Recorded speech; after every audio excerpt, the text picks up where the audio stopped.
Hey everybody, Kamper here, and it is time for my post Appalachian Trail through hike gear review.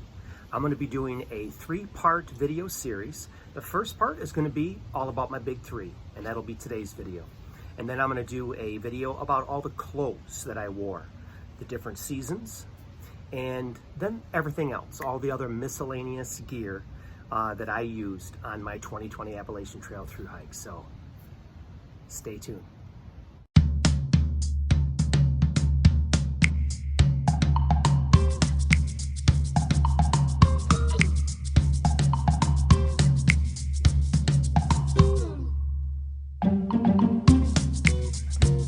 All right, the first part of my big 3 is going to be my backpack. This is the Osprey Atmos AG65. Absolutely love this pack. I started with this pack and I finished with this pack. And somewhere in the middle, around 800 miles, I used a Crown 2 by Granite Gear. Didn't love it. It was somewhat uncomfortable, just not an ideal through hiking backpack. So I went back to my old trustworthy friend here. This backpack is incredibly comfortable. It comes in at about 4 pounds and 5 ounces, completely empty, and that is including the brain. But I tell you what, like I said, I wore the 2-pound Crown 2 backpack for 800 miles, and then I used this 4 pounds 5 ounce backpack the rest of the time. This was so much more comfortable and it felt lighter. I'm telling you, that's just how it happens.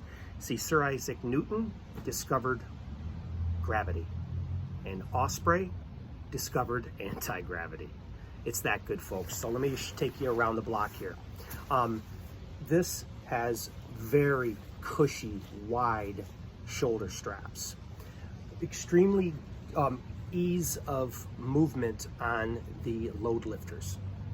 Doesn't catch, nice wide straps, easy to grip a hold to. Wow, is that a smooth operation.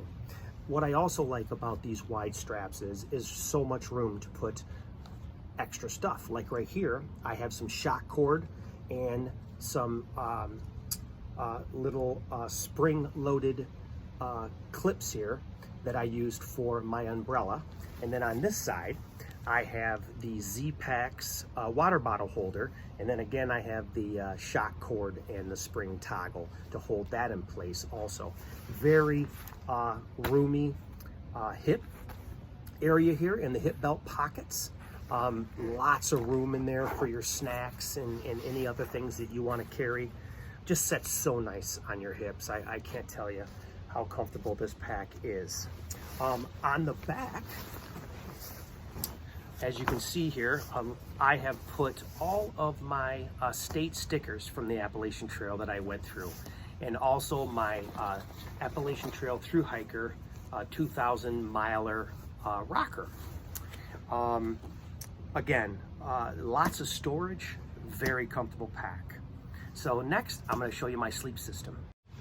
All right, for my sleep system, I'm going to start with my pad. This is the Thermarest Z-Lite. Very inexpensive. I actually bought this off of my buddy Screwball at the Fontana Hilton. He was going to be just sending it home anyways. He was going to go with his blow-up pad for the rest of the way. And my blow-up pad actually had a leak in it the night before the Smokies. So I really didn't want to take a chance of going through the Smokies and having to constantly blow that thing up every single night. So I used this, the Thermarest Z-Lite. I absolutely loved it. I used it from the Smokies all the way through the rest of my through hike. I slept great. If you guys followed my journey on YouTube, you know what I would say almost every morning. I had a great night's sleep.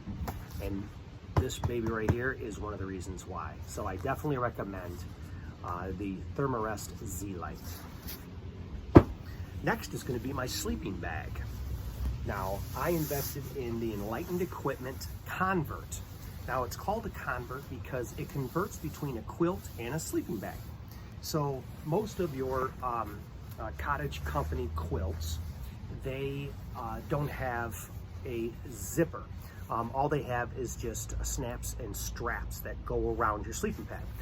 I love a zipper, and I love to be able to get inside of my bag and zip up and not have any issues with you know, the airflow underneath me. Also, this is not a mummy bag, so you have lots of room. This is a wide size, regular length. It's an 850 filled down 0 degree. And I'll tell you, to be honest with you, you can use this the entire Thru-Hike, even though it's a 0 degree.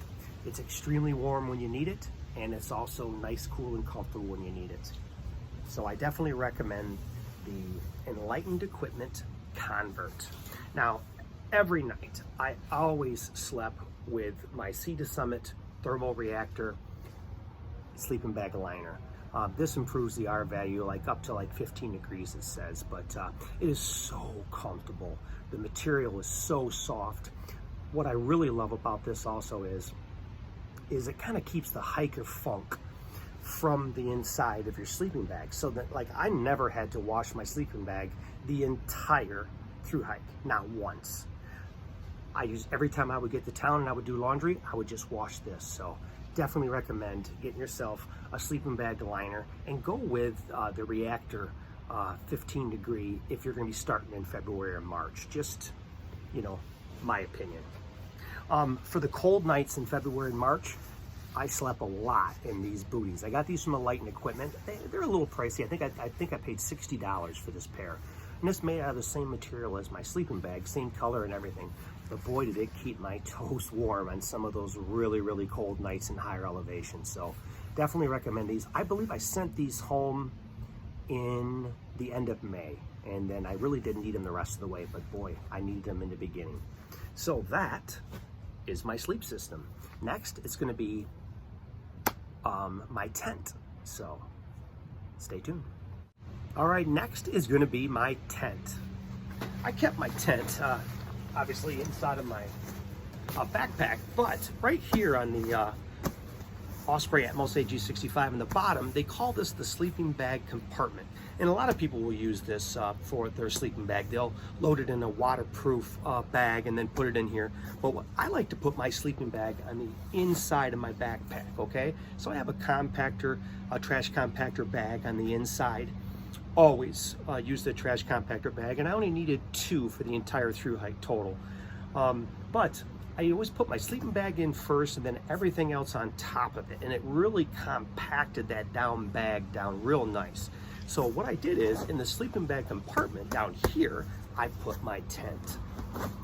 And I just found that sometimes when you put away your tent, it's a little damp, a little bit wet, and this is separating from everything else. So what I have here is the Nemo Hornet 1-person ultralight tent. And as you can see, this really can compact right down to about the size and width of a 2-liter bottle. And then also I have the bag here that has the stakes and also the poles. Now, combined weight for this Nemo Hornet 1-person ultralight tent with the tent, the rain fly, and the stakes and poles is 1 pound 10 ounces. You heard it right, folks. 1 pound 10 ounces. So incredibly light. Now, I decided to go to a 1-person tent right about the time midway through the Smoky Mountains. I bought this in Gatlinburg. I had a larger tent. I actually had a 3-person ultralight tent that weighed just a hair under 3 pounds. It was the Big Agnes Fly Creek ultralight 3-person tent. The tent was fantastic. I still have it. But I just found that I didn't need that extra space that I thought I would. Everything. I could fit all of my gear, including this larger Osprey backpack, on the inside of my 1-person Nemo Hornet tent. The only thing I kept outside of my tent, underneath the rain fly, was my trekking poles and an extra bottle of water. Everything else comfortably fit along the sides, behind my head, and in the foot area of my tent. Definitely recommend the Nemo Hornet 1-person ultralight tent. Now, what came with this in this compartment also is I have a piece of Tyvek here. Now, Miss Nancy gave this to me in Hot Springs, and I just cut it to size for my tent. I also put this inside of this compartment. This very lightweight, durable, lasted me from Hot Springs to Katahdin. It costs nothing, basically. So inexpensive. And it's super lightweight, compacts to nothing, and it definitely improves the life of your tent. So that, folks, is the remaining bit of my big 3. So I hope you guys are all doing well and everybody's safe. So we'll see you down the trail.